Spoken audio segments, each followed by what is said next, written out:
Hi, everybody. I'm excited to talk to you today. I had some interesting things happen to me this week, and I'm glad I didn't do my video on Wednesday because what happened to me that was really significant happened to me yesterday. And this week, I want to talk to you a little bit about goals. And do you remember when I was talking about Brene Brown and being a fire protector or being a windblower and blowing out people's fires? Well, I've had this goal at school. So I'm going to talk to you today, not really about weight loss, but it kind of ties into my weight loss, and I'll tie the whole thing into weight loss. But I wanted to talk to you about goals. So you set a goal and you get going on that goal and you're excited about that goal. And then people come around you and they put out your fire. Oh my gosh, you're excited, and they say and do things to put out your fire.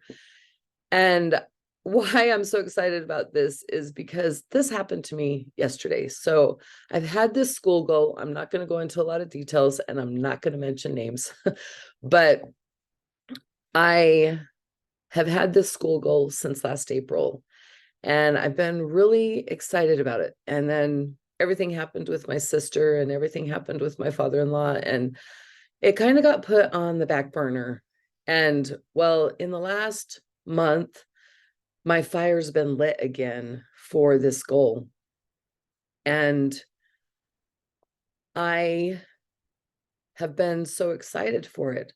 So I went to talk to the people that I need to talk to. And one person was very supportive. One person was really excited, not sure how it's going to happen. And that's what happens in goals sometimes, is you're not sure how it's going to happen, but you just keep taking a step forward. And that's what we talked a lot about in our mindset mastery, is taking that step forward.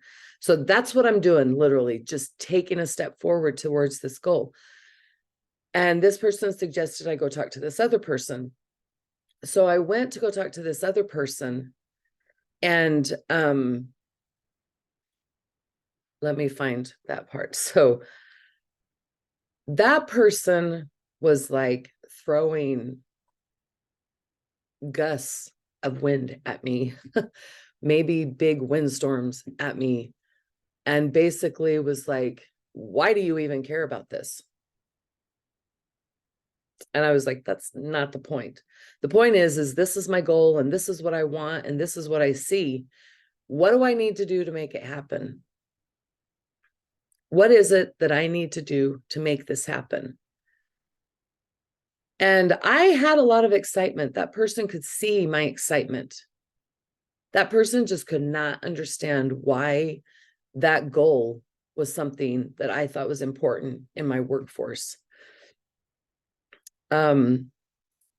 So this week, when I went to go talk to this person and they were throwing all these darts at me, I was able to stand my ground. And I was able to stick up for my conviction in this goal.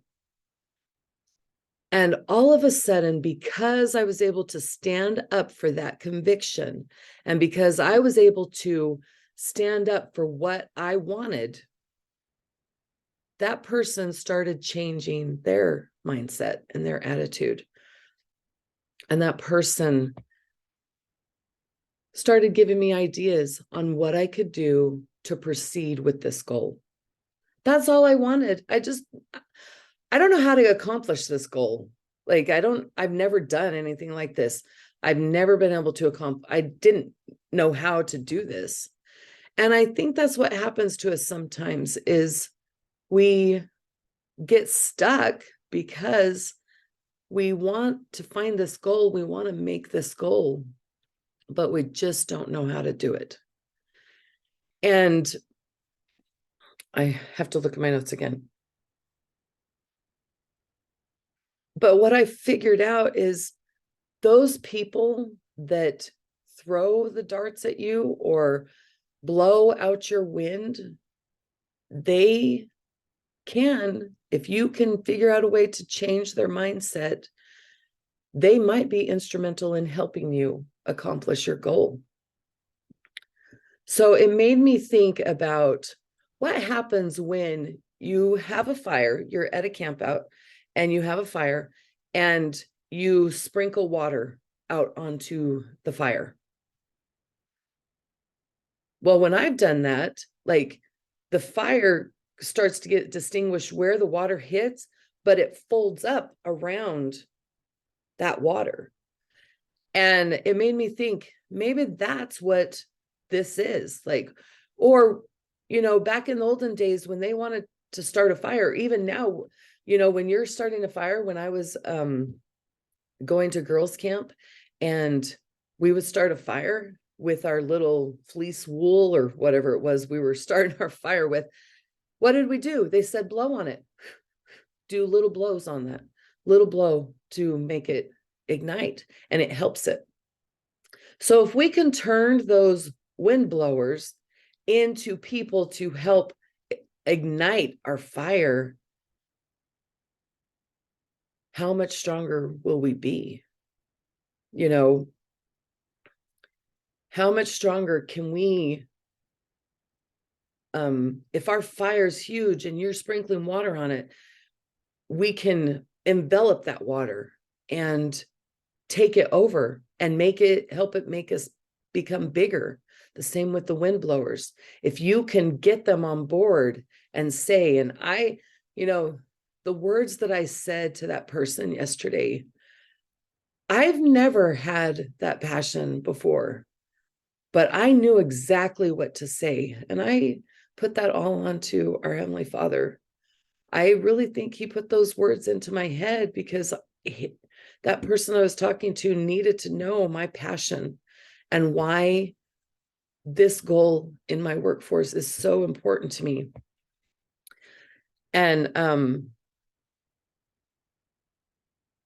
so that's what I wanted to talk to you this week about, is turning those wind blowers into people that can ignite you. And really, when that person was throwing those darts at me, it just fueled my fire. Like, I was like, oh no, this goal is mine and this goal is going to happen. And now I want to tie that back to weight loss. I've struggled. This past week, I actually have been doing pretty good, but I've been struggling with the wrong thing.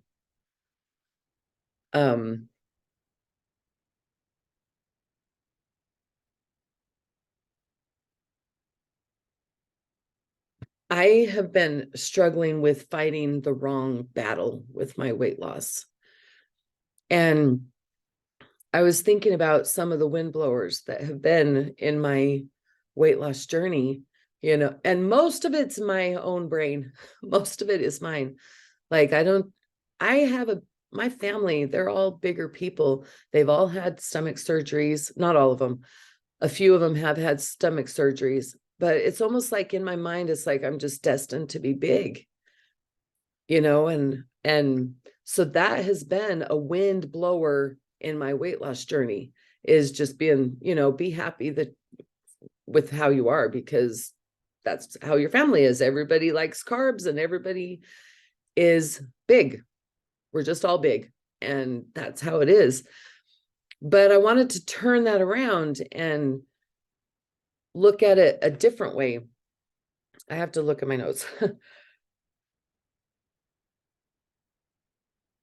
Another wind blower that I've had is, if you lose all that weight, what are you going to do with your skin? Because I don't want to go get a tummy tuck.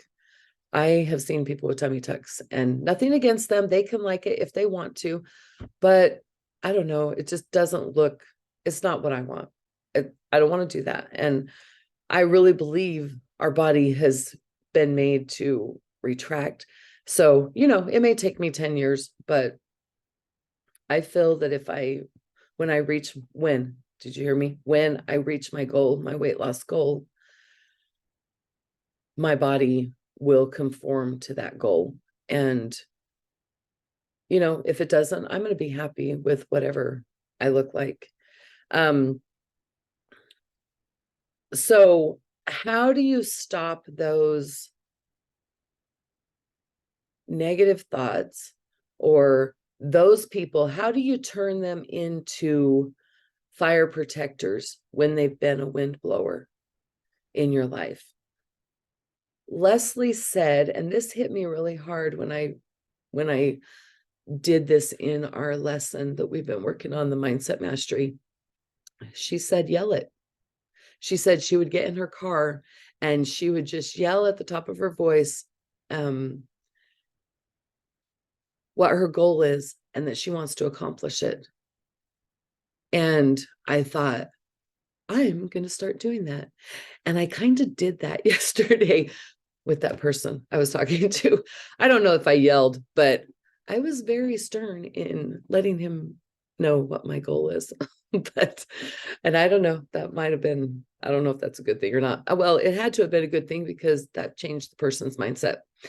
But anyways, yelling your goal and being like, this is what I want, and this is what I need to do, and this is how I want it to happen. I walked into our break room at school every week. I'm not doing any sugar right now, and I'm not doing any milk products.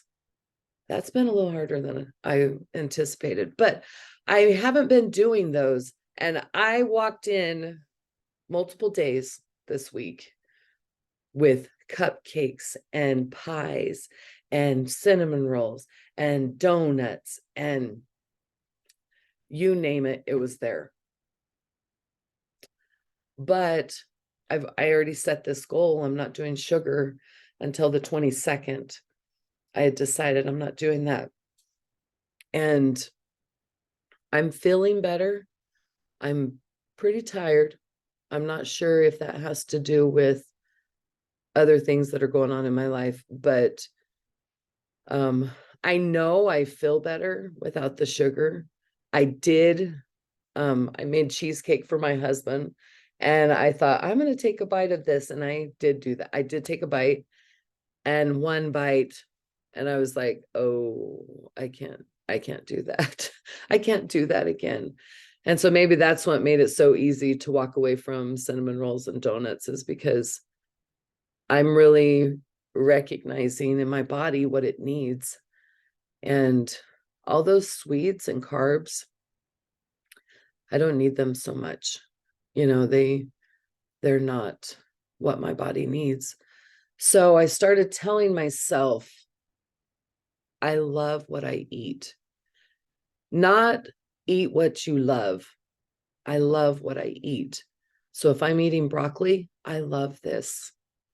I love to eat this. If I'm eating, whatever it is I'm eating, I'm like, oh, that is so good. And my body responds to that. Something I was a little sad I figured out this week too is salsa does not settle so well with me. And it doesn't settle well for me for a couple of days. So I'm trying to wrap my brain around that one, but I know that we can turn windblowers into fire protectors. And I know that we can accomplish what we set out to accomplish. A lot of it's here. A lot of it's our mind. A lot of it is. And I hope I'm heading in the right direction. No, I know I'm heading in the right direction. I feel good about where I'm headed and what I'm doing. And Christmas is coming, and it's the most joyous time of the year if you let it be. I know there's a lot of people hurting because of lost loved ones, and